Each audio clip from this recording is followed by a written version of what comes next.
Hello mga mi, welcome ulit sa aking mini vlog ng buhay nanay, asawa, affiliate, slash content creator. Oo, lahat.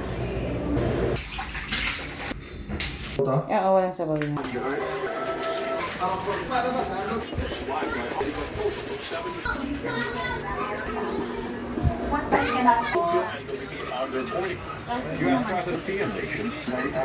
So wala nga tayo masyadong upload ng mini vlog natin last week. Dahil bukod nga sa natambakan ako ng trabaho, nag-away nga kami ng asawa ko. Dahil parang obligasyon ko na nga na i-update kayo sa buhay-buhay ko eto at magkukwento nga ako ng konti. Kung mapapansin nyo nga nung last birthday ko, hindi ko siya kasama dahil nagalit nga ako sa kanya ng bonggang-bongga. Ginising ba naman niya yung dragon na nanahimik? O di kahit anino niya, ayaw ko makita. Pag ganito kasi nag-aaway kami ni Mr. Lumalayas talaga ako ng bahay. Para nga magpalamig muna at para nga magpahupa nga ng galit. Mahirap naman kasi na parehas kaming galit, parehas mainit ang ulo namin. At baka nga kung ano pa yung masabi namin sa isa't isa. May mga away kami na minimal lang, yung maya-maya okay na, bati na kami ulit. Pero paminsan-minsan may mga away din kami na hindi kayang ayusin ng isang araw. Hindi kasi nag-work sa akin yun, dapat pag magkaaway kayo sa gabi, magkabati na kayo, dapat inaayos nyo na. Hindi nag-work sa akin. Na dapat bago kayo matulog mag-asawa ay okay na, hindi pwede sa akin. Kailangan namin ng space at kailangan nga makapag-isip-isip muna kung ano yung naging problema at paano namin yung susolusyonan. Sa buhay mag-asawa kasi normal lang naman yung nag-aaway, wala namang kasing perfect. Yun kasi yung magpapagrow sa inyo, yun yung magpapatibay ng samahan nyo. At paminsan-minsan nga masarap din talaga yung may away na ganito. At after nga ng away, mas lalo yung minamahal ang isa't isa.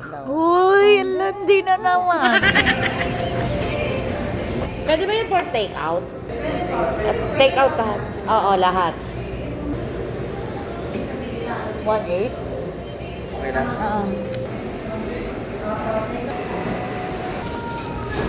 Dami. So anyways nga, para naman may masmasan yung mga topak namin sa isa't isa. At dahil nga hindi ko rin siya nakasama ng birthday ko, kaya eto at niyaya ko na nga lang siya lumabas.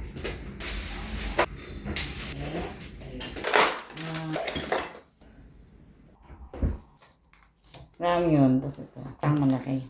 Sabaw to? Oo, walang sabaw yan. Wow. Wow.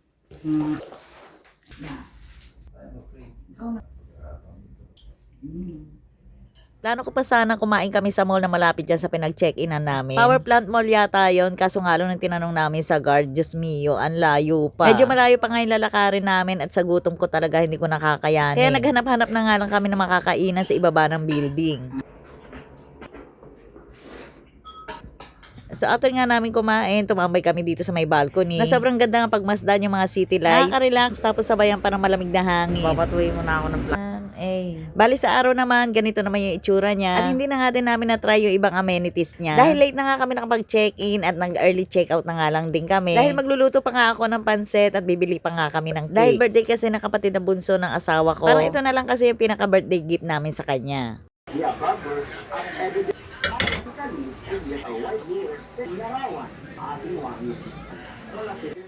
By the way, kung gusto nyo nga din mag-book sa pinag-check-in na namin ng asawa ko, bali sa Aqua Residence yun. Tapos sa magiging view nyo nga is yung city lights ng Rockwell. Sayang nga lang at hindi nga namin na-tsyempohan na bukas nga yung ilaw. Mas maganda kasi sana kung matsyempohan nyo pag napunta kayo doon, yung nakabukas lahat yung ilaw noon. Mas romantic siyang tignan. Maganda nga rin yung kwarto na nabuko, malinis, mabango. At medyo nga may kalakihan din. Bali ilalagay ko na nga lang dyan sa may comment section kung saan ako nag-book. Anyway, tuwing maalis nga kami ng asawa ko, hindi pwedeng wala akong pasalubong sa mga anak ko. Minsan kasi hindi sila pumapayag na umaalis kami na kami lang dalawa, gusto nila kasama sila. Kaya kailangan pagdating namin dapat may suhol agad. Kaya minsan kahit anong ipabili nila ay go lang ako ng go. Mga nakasimangot kasi mga mukha nung umalis kami, kaya tinanong ko sa kanila anong gusto ninyong pasalubong.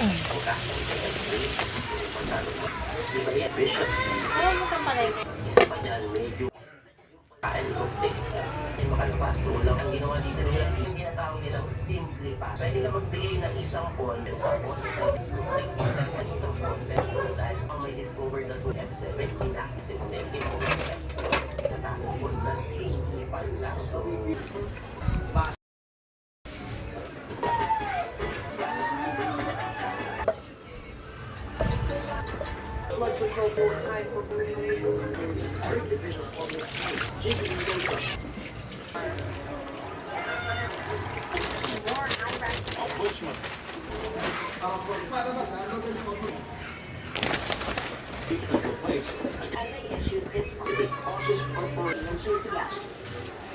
are ready to coordinate classes. Slide by optional legal base.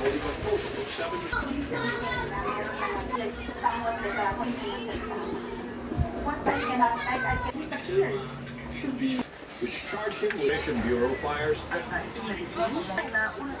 New envoy to Manila calls for dialogue and responders.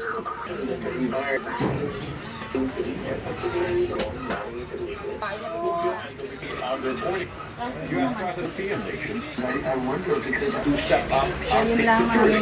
Germany's Chancellor Medyo pagod tayo for today's video. Ukrainian Kain na!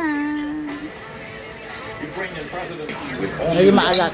issue remaining unresolved. Kung kailangan niya ng kalamansi para mas ano yung ma-enhance yung flavor niya. While Russian airstrikes were threatening the energy facilities of Ukraine's capital, he said he would only go there if an